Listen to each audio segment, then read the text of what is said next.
Bem-vindos ao podcast Conversas Cá de Casa e este é um espaço para falarmos exatamente de casas. Hoje tenho como minha convidada uma convidada muito especial na área do imobiliário, que é a Adriana Saraiva.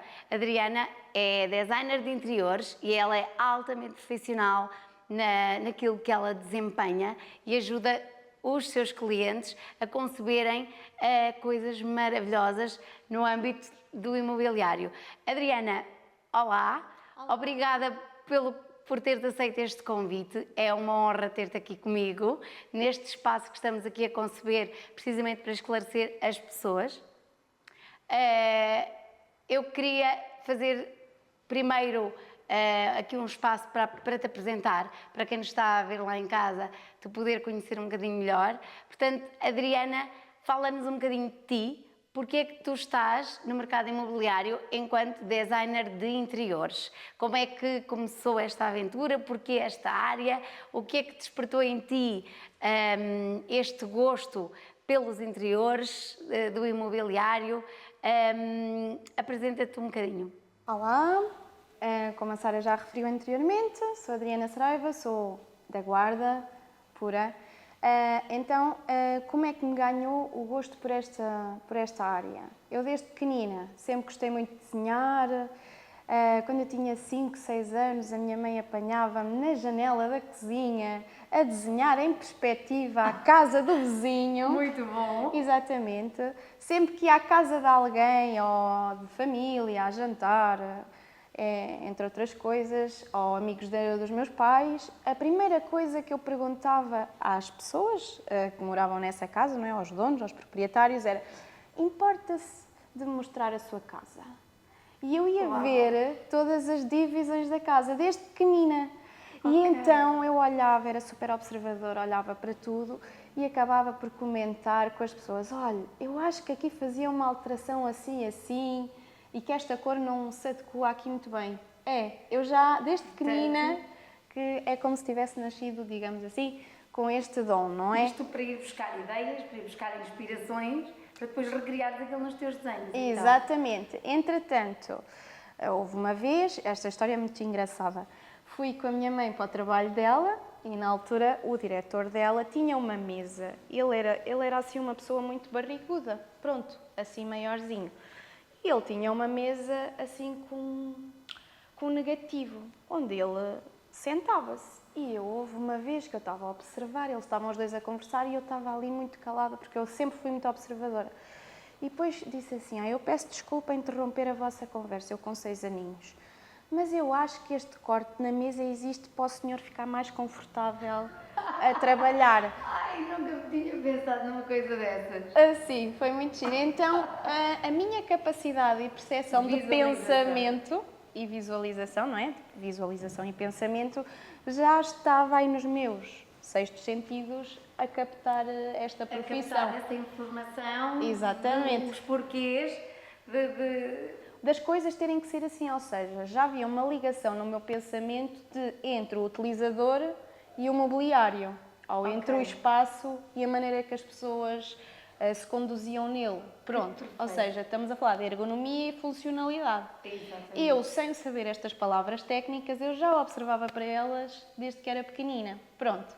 Entretanto, claro, fui crescendo, fui ganhando o gosto por esta área, comecei a construir casas no computador também, através do jogo que era o Sims, na altura, mas normalmente... Na altura que foi só há dias.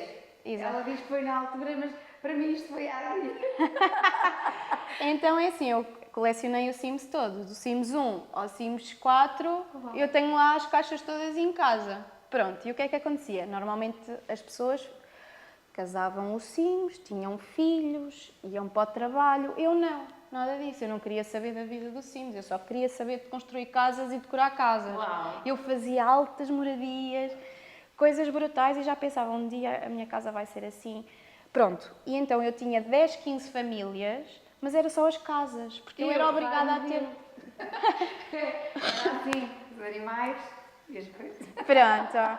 Entretanto, fui a um técnico especialista psicotécnico, onde fui fazer exames psicotécnicos. Para que área é que eu devia ir? Se eu devia ir para arquitetura ou para design de interiores. E os meus resultados todos deram na perfeição design de interiores. Porquê entre o design de interiores e a arquitetura? A arquitetura é a base estrutural, digamos assim, a carcaça de qualquer projeto que vai seguir posteriormente. Ou seja, o design de interiores é muito importante para fazer a parte visual, a parte confortável, a energia do espaço. Funcionalidade em si. Exatamente, Também. embora a arquitetura também Também tenha essa parte, mas é a parte base. Essa questão é muito pertinente, porque há muita gente que confunde, há muita gente que nem sabe muito bem o que é que uns fazem e o que é que os outros fazem. Como é que estas duas profissões se interligam? E isso é um ponto muito, muito interessante de ser conversado aqui, até para quem nos está a assistir lá em casa poder ter esta distinção. E, portanto, nesses testes psicotécnicos, deu claramente designer de interiores. Deu porque eu sou mais sensitiva no sentido de me preocupar mais com o conforto do cliente no dia-a-dia. Que aquele sofá tem que estar naquele sítio porque a pessoa entra em casa e vem exausta e a primeira coisa para onde vai é pousar ali os seus sapatinhos, colocar ali as suas chaves. Já estamos aqui até amanhã, porque uma das coisas que eu tive dificuldade em comprar para a minha casa foi um sofá. Porquê? Porque eu sentava em imensos sofás nas lojas de demonstração e eu queria um sofá que me abraçasse. E eu sentava e aquilo era muito duro. Sentava e o outro era muito mole. Então isto foi um quebra-cabeças, mas eu consegui encontrar um sofá que me abraçasse. Portanto, isto, porque foi um desafio meu, porque se eu tivesse falado com uma designer de interiores, isto já estava ultrapassado. Provavelmente ela dava-me até a referência. Aliás, exatamente porque eu tenho que ter em consideração, para já, a vida da pessoa durante o seu dia-a-dia, porque se trabalhar de pé, chega a casa, necessita de um tipo de conforto. Se estiver todo dia a trabalhar sentada, se calhar precisa de outro tipo de conforto quando chega a casa, porque as dores do corpo não são as mesmas, dependentemente dos trabalhos que tenhamos. Pronto. Sim, mas porquê que um projeto de design de interiores é super importante e quando é que nós devemos pedir um projeto de design de interiores? É ao início. Existem dois tipos, que é as remodelações, que é em espaços que já estão construídos há muito tempo, ou seja, precisam de um review por dentro, ou seja, de um conforto mais aproximado com o utilizador final, com quem vai viver lá, não é? E o que é que um designer tem em consideração? Tudo. Desde a energia do espaço, que é uma pessoa sentir-se bem através da sua palete de cores, o moodboard dos têxteis. Eu crio sempre um painel de conceito, porque é assim, eu não consigo entrar na cabeça de cada cliente, mas eu tenho que ir ao gosto dele. E eu tenho que ser um camaleão. Então, um design de interiores. Aquilo que me estás a dizer é, se algum cliente vier ter contigo, tu tens que conhecer primeiro a pessoa para perceber... Exatamente. O seu cotidiano, Exatamente. Então, cores, gostos, preferências, para adaptares a casa, não é? Exatamente, porque assim, eu posso fazer uma casa para todo o mundo, digamos assim. É extraordinário, porquê?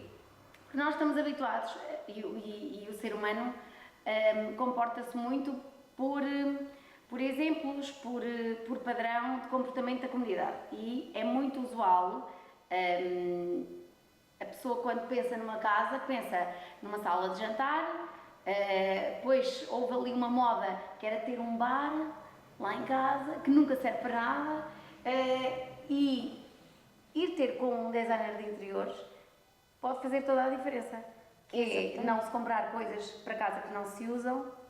É assim, a maioria das pessoas faz um erro, mas é por falta desse conhecimento, que é, por exemplo, vão a uma loja e veem, por exemplo, um vaso e gostam daquele vaso, então dizem, eu adoro este vaso e vou levá-lo para a minha casa. Mas atenção, eles só estão a ver o vaso ali naquele espaço, o objeto sozinho. Não, é preciso fazer uma sincronização com toda a envolvência do que têm no espaço, para ver se fica bem com as outras peças. Exatamente. Porque se não ficar... vai destoar. Exatamente, se não vai destoar. Assim, este objeto pode ser lindíssimo sozinho, mas pode não se adaptar ao espaço que eu tenho. Okay. E é assim, as pessoas normalmente olham para a casa, quando estão a construir uma casa e veem o espaço vazio, então começam a carregar muito nos materiais, desde o pavimento, desde as portas, desde as paredes, e esquecem-se. E as cores das paredes. Exatamente. E depois esquecem-se do mobiliário que vão ter lá a seguir, ou seja, a nível visual vai haver uma poluição.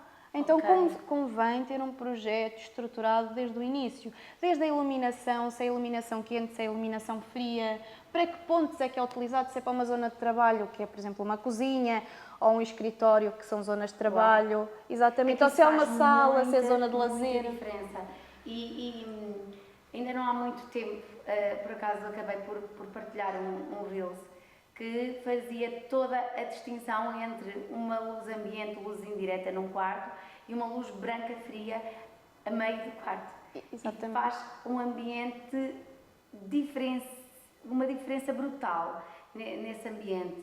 E eu achei muito curioso é importante pensar nisto antes, só pôr lá um fio a meio do quarto. Porquê? Porque o ambiente molda-nos também em termos de personalidade, de descanso, se calhar na energia que tu estavas a falar. Até não é só isso, até interfere com o sono da pessoa mais tarde, porque o nosso cérebro capta, digamos, a nível visual a luz, e se for uma luz muito fria, se eu estiver na hora de dormir e estiver dentro do quarto, a arrumar qualquer coisa no quarto com uma luz muito fria, eu vou estimular para estar mais ativa devido à luz. Sim. Então, se eu tiver uma luz mais quente, o meu cérebro automaticamente começa no estado regressivo de repouso. Quem Porque eu tiver tenho bebés uma em luz casa quente. que não os consiga sossegar, apaguem a luz, põem outra coisa qualquer. Não, trabalhem com luz mais quente, não luz fria. Nos quartos não é aconselhável de todo luz fria. E trabalhar com luz indireta é muito importante. Se quiserem ler no quarto, porque há pessoas que gostam de ler no quarto, daí temos os candeeirinhos, aqueles candeeirinhos suspensos que ligam diferente da luz do teto, por exemplo. Ou seja, convém haver 3 ligações sempre diferentes no quarto. Nunca uma ligação que eu tenha as luzes todas ligadas. Não, isso vai interferir com a nossa energia pessoal e até com o nosso humor no dia a seguir. Porque eu não vou descansar. O nosso humor no dia a seguir está explicado. Exatamente.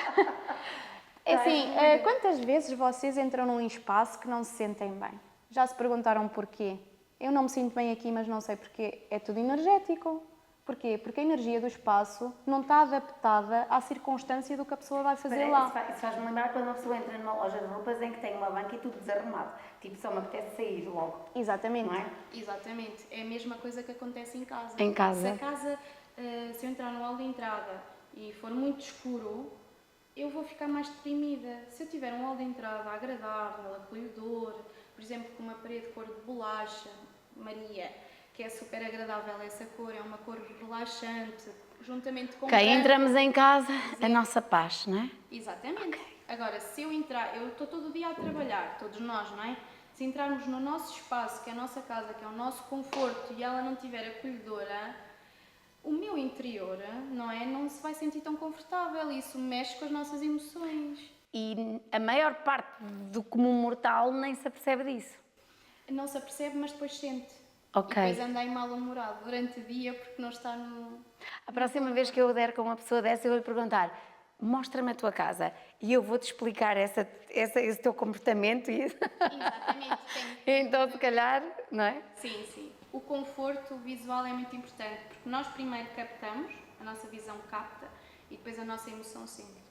Ok. Então, se nós tivermos o espaço super confortável e pensar... E depois a seguir vamos produzir sobre aquilo que estamos a sentir também. Exatamente. Então, daí existe o... indicadores de produtividade, começa por uma casa otimizada e funcional e confortável do ponto de vista de um designer de interiores que pode fazer diferença. Tanto que fazemos remodelação... Já podíamos terminar aqui, já tinha sido espetacular. Mas não, eu quero saber mais coisas, até porque existem clientes que arrancam para a construção de uma casa, de um lar, a pensar no melhor para a família. Como é que tu acabas por conceber um projeto de alguém que te procura e que diga: nós temos uma casa para fazer, ajude-nos a conceber a parte de funcionalidade. Eu lembro-me quando eu privei contigo a primeira vez, até foi no âmbito de uma cozinha. E acabámos por dizer o seguinte: Adriana, ajuda-nos, nós queremos aqui uma cozinha E por instinto e por hábito da tua própria profissão, tu disseste, não, aqui é um armário para vassouras, para mamãe não sei o quê, ali tem que ser não sei... E eu, excelente, porque alguém que se lembre de uma coisa que para mim era só uma bancada, para pousar uma panela e para fazer e um fogão, etc. E foi muito curioso porque eu dei conta que tu entraste naquele espaço, que era uma cozinha, e tu começaste automaticamente a ver a cozinha de um ponto funcional. É o seguinte, por exemplo, a cozinha deve ser muito bem pensada, porque é uma zona de trabalho, é uma zona de confecção de alimentos, não é? Sim. Ou seja, eu tenho que preparar uma coisa com muito amor. Tudo aquilo que é para fazer na vida tem que ser com amor, porque senão aquilo Exatamente. depois fica sem sabor. É verdade. Então, numa cozinha devemos ter sempre luz direta no teto, não é? Ok. E devemos ter luz nos móveis. Também direta para a bancada, ou seja, para eu não estar ali a forçar a visão Sim. enquanto estou a descascar uma batata ou uma cebola. Outra coisa, eu prefiro sempre, e é mais ergonómico e funcional para qualquer utilizador, termos gavetões, porque assim, se tivermos portas, eu é que tenho que ir a ter com as coisas.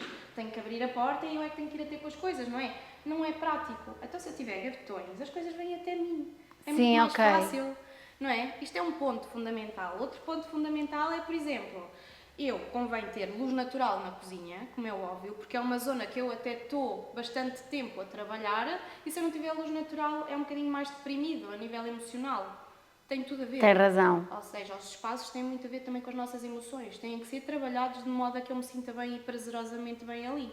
Certo? Quem sai de manhã e regressa à noite não vai cozinhar durante o dia, não é? Mas não importa. Mas se calhar ao fim de semana faz as marmitas para a semana. Exatamente, ok? mas durante a noite vê a lua. Sim. Temos Ok. luas tão lindas, não é? Por exemplo. Verdade. Não é? Então pronto. Outra questão é, o forno nunca deve estar abaixo da bancada. Porquê? Primeiro ponto negativo, quando eu estou a fazer uma limpeza ao forno, eu não limpo os cantos todos do forno porque não tenho visualização para isso, a não ser que esteja ali de gatas. Sim. Certo? Ou de joelhos.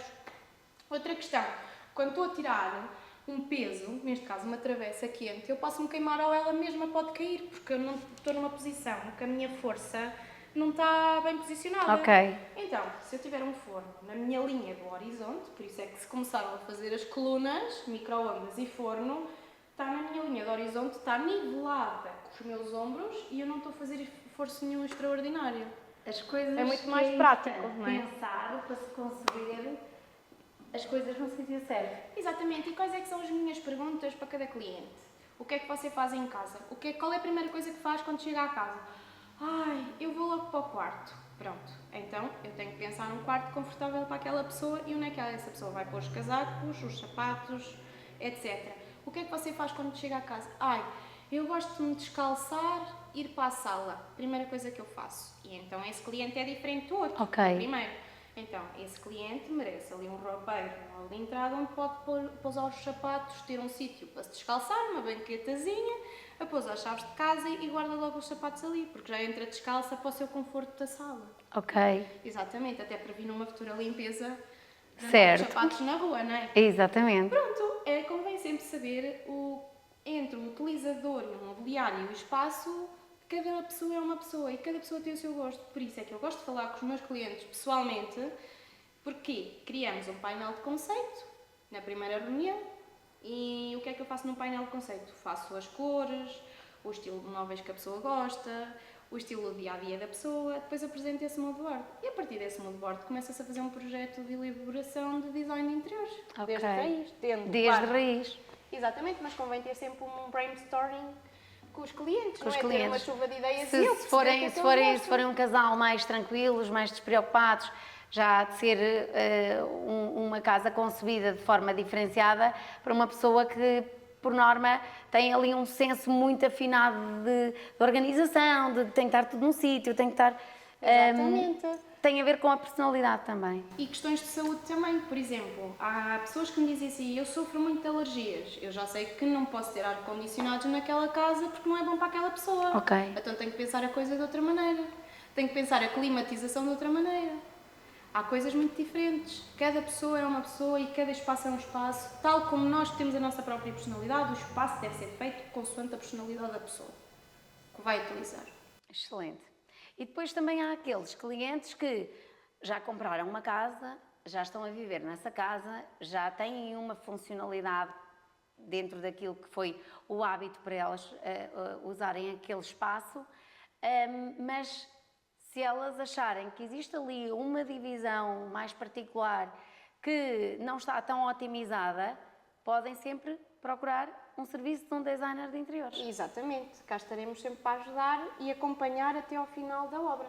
Porque é uma das coisas que eu muitas vezes me apercebo, é que as pessoas acabam por comprar uma casa, se for um apartamento, aquilo há de ter sido concebido pelos profissionais que trabalharam com aquela construtora, com aquele empreiteiro, do ponto de vista legal, sempre a cumprir todas as normas legais para uma cozinha, a altura das tomadas, dos pontos de luz, etc, etc.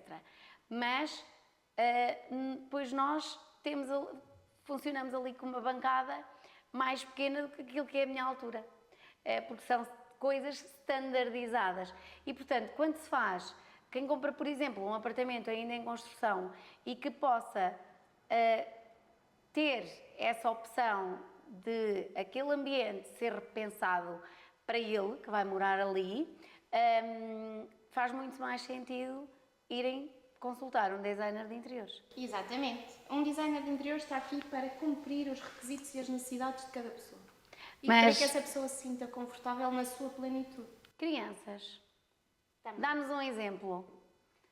Como assim? Peço desculpa. Por exemplo, quando tu pensas ali num espaço de brincadeira para crianças, pensas nas crianças, se for menino, se for menina, o que é que pode mais fazer sentido para eles quando Para já temos um casal já tem uma criança e está a pensar nisso, um quarto de criança, se pensas na versatilidade de depois transitar para uma idade mais adolescente, porque eles só são crianças ali aquele período de tempo, recordas-te de algum projeto que tenhas implementado? Quais é que foram os desafios que tu tiveste ali? Sim, tenho vários projetos que até podemos passar. Uma das coisas que eu te ia pedir é podermos conceber aqui um resumo de algumas chaves aqui desta nossa conversa e disponibilizarmos num link que vamos deixar aqui abaixo, quem solicitar aqui algumas dicas e alguns exemplos dos teus trabalhos para as pessoas poderem consultar. Temos projetos concebidos desde os 5 anos até... desde os 5 anos, não, peço desculpa.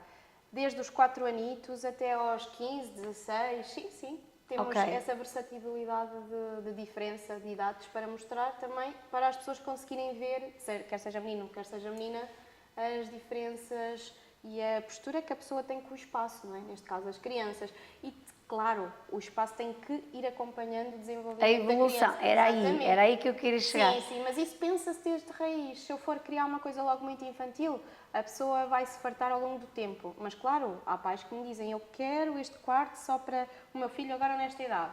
E mais tarde vem outra vez até si fazer a mudança. É Outros muito dizem, inclusive... eu quero aproveitar a decoração para daqui a uns anos. Então, temos um exemplo de um quarto da Barbie que eu fiz. Fiz um quarto de uma Barbie espetacular, mas só que criei uma Barbie adulta. A rapariga tinha 12 anos, a menina neste caso. E então eu criei uma decoração Barbie adulta. Uma pessoa de 30 anos chega ali e adora aquele quarto, porque eu não criei um espaço infantil. Criei infantil, mas versátil como adulta. Podemos ver depois nas imagens que sim, se faz favor, porque acho que vai ser giro também ter este conceito visual. Até porque muita gente também não tem essa facilidade de entrar num espaço e ter ali uma visualização de como é que aquele espaço vai funcionar no início, não é? Neste caso, as cores que trabalhámos foi o rosa, que é a cor-chave da Barbie, não é? Mas também depende da tonalidade de rosa que as pessoas usam. As tonalidades do rosa diferem com o nosso pensamento, ou seja, com a nossa evolução de crescimento. Essa tonalidade é super importante. Num rosa eu tenho 15 tonalidades. Então eu devo ter cuidado com a tonalidade que eu vou escolher para acompanhar o meu crescimento. Neste caso, o crescimento da pessoa. Trabalhámos com os espelhos, porque a menina era muito vaidosa e gostava de ter um tocador só para ela, mas ela tanto vai usar um tocador agora com 12 anos, como quando tiver 30. Sim. Vamos sempre usar um tocador. E o espelho não vai passar de moda porque não é um espelho infantil, mas adapta-se no enquadramento que colocámos ali. Ok. Aliás, colocámos uns sapatos, 3 pares de sapatos na parede à escala real. É importante trabalhar à escala real sempre, não à escala em boneco. Ok. Porque se trabalharmos à escala real vai acompanhar mais facilmente o crescimento da pessoa e continuar a gostar, porque é real, não é uma imitação de decoração. Ok. É uma verdadeira decoração. Muito bem. É diferente. Até fiz umas etiquetas mesmo a dizer Barbie em dourado, com letras sofisticadas com o logotipo original, não infantil, no próprio sapato, a dizer Barbie. Uau. Exatamente, ficou super giro. Forrei-os com veludo no seu interior. Cores, a eventualidade, o preto, o branco e o rosa, que é um rosa médio, ou seja, não é um rosa infantil, Sim. então vai acompanhando a criança. Papel de parede, usámos um papel de parede preto, nas laterais da cama uma cama branca que adapta-se a qualquer idade. Ok. Qualquer pessoa gosta de uma cama branca, não é uma Já cama estou curiosa cor-de-rosa. para ver. Exatamente. É assim, se nós pudermos pôr um apontamento de cor-de-rosa numa da parede, mas que seja subtil e não seja no mobiliário, porque se eu usar cor-de-rosa no mobiliário, eu vou-me fartar daquele mobiliário. Porque se for uma cor neutra, eu vou gostar sempre da minha cama, quer tenha a idade que tiver. Ok. Eu tenho que adaptar a cor da parede ao longo do processo. Neste caso, a rapariga que vai crescer vai continuar a gostar, porque a mãe dela diz: eu se pudesse, vinha dormir para este quarto e eu adoro este quarto. E a mãe dela tem 50 anos. Excelente. Portanto, Temos que adaptou-se. ver o resultado final desse quarto, que eu já fiquei Está espetacular. muito Está curiosa. mesmo bonito. Aqui só um apontamento para terminar este quarto. Trabalhar com as almofadas, por exemplo, ela agora tem almofadas infantis em cima da cama. Quando crescer, substitui as almofadas. As almofadas. Mas a decoração mantém. Excelente. Esses E pormenores fazem toda a assim diferença. fazem toda a diferença. Exatamente. É muito usual e já me tenho apercebido, desde que cheguei aqui mais ao mercado imobiliário, que há casas que têm uma cor em cada quarto. Eu tenho um quarto vermelho, eu tenho um quarto verde, eu tenho um quarto rosa-choque, eu tenho um quarto de outras cores, tenho um corredor verde, portanto, eu queria que me falasse um bocadinho dessa influência. O que é que nos podes dizer sobre isto? Então é assim, isto vem dos nossos antepassados. Os nossos antepassados, bisavós, trisavós, é que pensariam nisso. Ou seja, as pessoas de classe mais alta tinham a possibilidade de decorar a casa, digamos assim, com um estilo mais rococó, com mais classe, com madeiras nobres, com sancas nas paredes, nos tetos. Sim. Pensariam, ok, eu tenho 6 filhos e como eu tenho 6 filhos eu tenho que distinguir o quarto para cada filho. Então eles ok. optariam por cores diferentes, porque era assim, por exemplo, a tua mãe Maria, a tua tia Palmira, por exemplo, tem o quarto amarelo. O teu tio João tem o quarto azul. Mas como há 2 meninos, um quarto é azul, o outro, por exemplo, é um azul mais forte, ou é um roxo. Então era mesmo por uma questão funcional de distinção. De distinção, exatamente, e deles terem a própria personalidade, ou seja, terem um quarto diferente para não ficarem todos com a mesma personalidade enquanto crianças. Mas isso já vem do tempo dos nossos antepassados, é um pensamento antigo. Vou trabalhar muito o papel de parede e vou pôr os cortinados iguais ao papel de parede, o padrão. Sim. Antigamente faziam muito isso. Muito. Mas isso tem muito a ver com a nossa evolução da pré-história. Ok. Ok? Mas agora as coisas não são assim. Mas se um cliente quiser assim, eu sou um camaleão. Um design de interiores é sempre um camaleão. Eu não tenho gosto próprio. Não posso. Porque um bom profissional não tem gosto próprio nesta área. Um bom profissional adapta-se ao cliente. Isso também é muito importante ser dito. Eu não tenho gosto próprio, eu não posso, não me permito porque senão não consigo sair da minha caixa. Ok. Porque sou influenciada e nem consegues por mim evoluir mesma. enquanto profissional. Exatamente. E sou influenciada pelo meu próprio pensamento. Não, eu tenho que ser influenciada pelo meu próprio conhecimento, não é pelo pensamento. Ok. São coisas diferentes. Muito bom, muito bom. Olha, eu estou a adorar esta conversa. Diz-me uma coisa, um cliente que venha ter contigo, que não saiba onde procurar, nas redes sociais, onde é que pode trocar opiniões contigo e recorrer aos teus serviços? Então, tem o meu Instagram, tem o Facebook, depois já vamos colocar por aqui Certo. em baixo, não é? Com o meu contacto, e podem sempre telefonar para mim. Isto porque, de certeza que conversando contigo podem aprender ainda muito mais, alguma situação de particularidades, uma mobilidade reduzida, algum acondicionamento que alguma pessoa ou alguma família tenha, que possam repensar o seu espaço no sentido de como é que eu vou otimizar isto, como é que eu vou melhorar aqui a minha condição. Um designer de interiores há de seguramente fazer chegar essa informação de forma mais clara e com outras linhas de pensamento e outras opções, que no fundo é expandir a consciência para outras opções, porque às vezes nós só vemos aquilo que estamos habituados a ver. É quase como um peixinho que só conhece o aquário, ou como o peixe que está no oceano, mas não sabe que a água existe. Só quem vai acima da linha d'água é que consegue perceber. E portanto isto fica aqui com este podcast um desafio a pensar um bocadinho fora da caixa, a pensar que existem aqui formas de otimizar os espaços, formas de otimizar em termos funcionais, em termos de conforto, para que a vida seja mais saborosa no meio disto tudo, que é, se nós não estivermos bem com o nosso espaço, com as nossas gavetas, e existe aqui o chavão que é que se queres organizar a tua vida, começa por organizar as tuas gavetas, é muito isto. Exatamente, não é? pensando logo num bom closet, por exemplo. Por exemplo. Exatamente. Vou ter um desafio para ti, que é, eu estou com um desafio agora neste momento, que é, na minha agência, como é que eu organizo as chaves das casas dos clientes. Portanto, eu estou ali agora com uma dificuldade, que é como é que eu organizo aquilo. Portanto, fica o desafio, depois vais ter que ir lá para ver o que é que podemos fazer ali, como é que nos podemos organizar. Porque se calhar eu queria aquilo fechado, portanto, inacessível a um cliente que me entra por ali e, entretanto, virei as costas e pegou, e, portanto, eu preciso dali de conceber um conceito. Portanto, fica já aqui o convite de ires lá ver como é que podemos fazer aquilo. Aposto que tu entras ali e vês tanta chave. Ih, meu Deus, tanta chave, até dói. Não. Porque é uma responsabilidade termos uma chave da casa de um cliente, é uma responsabilidade grande. Portanto, não pode estar propriamente acessível a qualquer comum, mas tem que estar minimamente disponível para um consultor que vá, pegue Claro e leve. sim. Oh, Adriana, não sei se queres terminar aqui assim este nosso diálogo, esta nossa informação que acabámos por passar super enriquecedora. O que é que tu podias dizer a um cliente que possa ter sentido alguma curiosidade sobre o teu trabalho ou esteja com algum desafio? Que dicas é que tu lhe poderias dizer? Primeiro, só posso dar dicas depois de ver o espaço. Ok. E a necessidade do cliente perante esse espaço. Ok. Então é assim, aconselho que venham falar comigo. Pronto, é um excelente conselho, Claro. Porque cada cliente é um cliente, cada espaço é um espaço, portanto estamos a falar não de conselhos em massa que sirvam para toda a gente, mas um acompanhamento no particular. Exatamente, cada cliente tem Este a é um sua trabalho essência pura. no particular.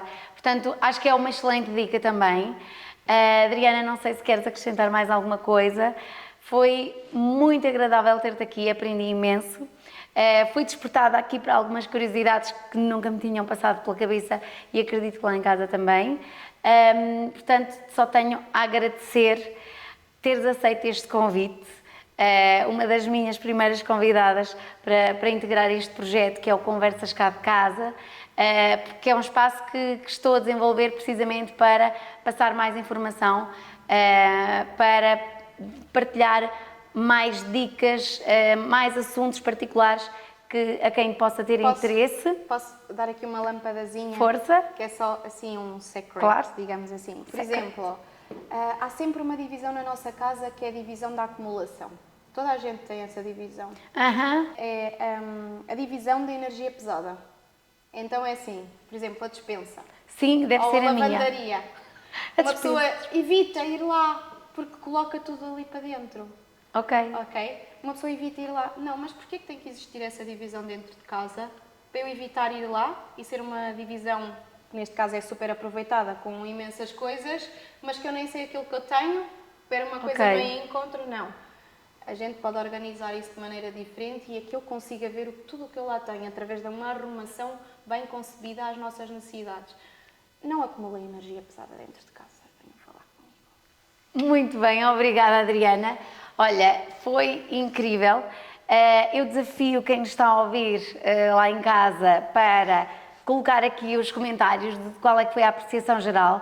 Se havia alguma questão mais particular que quisessem ver respondida e depois eu convido a Adriana a ajudar-nos a responder. Portanto, Adriana, bem-aja do coração. Acho que foi giríssimo ter-te aqui e, portanto, vocês que estão lá em casa, não percam novos episódios com mais informações.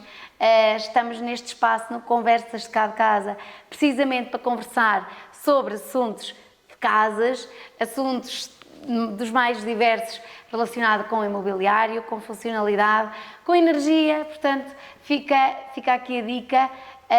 Muito obrigada pela vossa atenção. Bem-aja.